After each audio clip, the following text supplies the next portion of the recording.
علم مال سے بہتر ہے، کیونکہ علم تمہاری حفاظت کرتا ہے جبکہ تمہیں مال کی حفاظت کرنی ہے۔ بیوقوف سے دوستی نہ کرو، کیونکہ وہ تمہیں نقصان ہی پہنچائے گا۔ بہترین دوست وہ ہے جو ہمیشہ آپ کے لیے موجود ہو، یہاں تک کہ جب آپ کے پاس اسے پیش کرنے کے لیے کچھ نہ ہو۔ زبان شیر کی مانند ہوتی ہے، اگر آپ اسے ڈھیلا چھوڑ دیں گے تو یہ کسی کو زخم دے گی۔ ان لوگوں سے دوستی نہ کرو جو آپ جیسا ایمان نہیں رکھتے، کیونکہ وہ ضرورت کے وقت آپ کی مدد نہیں کریں گے۔ صبر دو طرح کا ہوتا ہے، اس چیز پر صبر جو تمہیں تکلیف دیتی ہے، اور جس چیز کی تم خواہش کرتے ہو اس پر صبر کرو۔ دوست آئینے کی طرح ہوتا ہے، وہ آپ کو آپ کی خامیاں دکھاتا ہے اور آپ کو بہتر بنانے میں مدد کرتا ہے۔ سب سے طاقتور وہ نہیں جو دوسروں کو پچھاڑ دے، سب سے طاقتور وہ ہے جو غصے میں اپنے آپ پر قابو رکھ سکے۔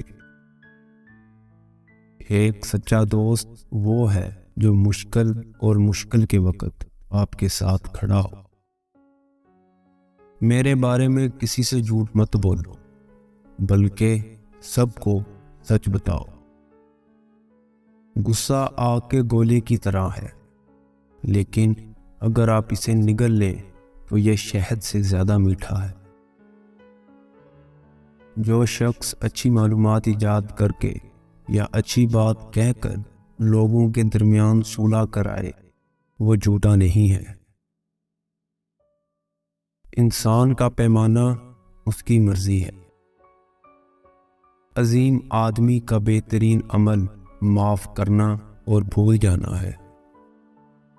ایمانداری بہترین پالیسی ہے، جس نے اسے اپنایا اس نے بہت فائدہ اٹھایا، اور جس نے اسے نظر انداز کیا اس نے نقصان اٹھایا۔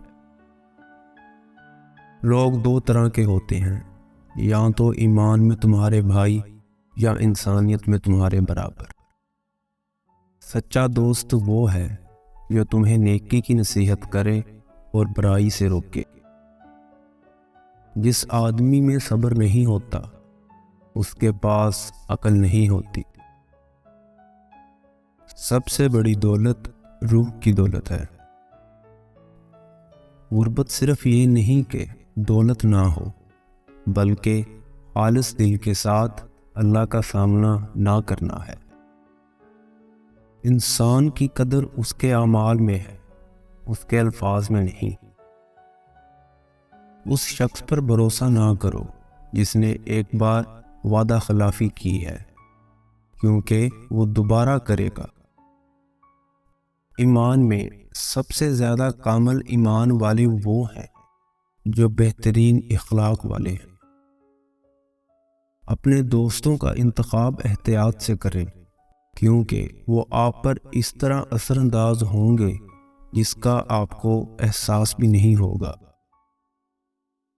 عقل مند پہلے سوچتا ہے اور پھر بولتا ہے، اور بیوقوف پہلے بولتا ہے پھر سوچتا ہے۔ سچا مومن دوسروں کے لیے آئینہ ہے اور ہر مومن کا بھائی ہے۔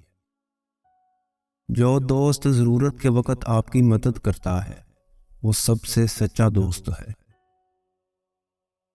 تم میں سب سے زیادہ طاقتور وہ ہے جو اپنے غصے کو قابو میں رکھے۔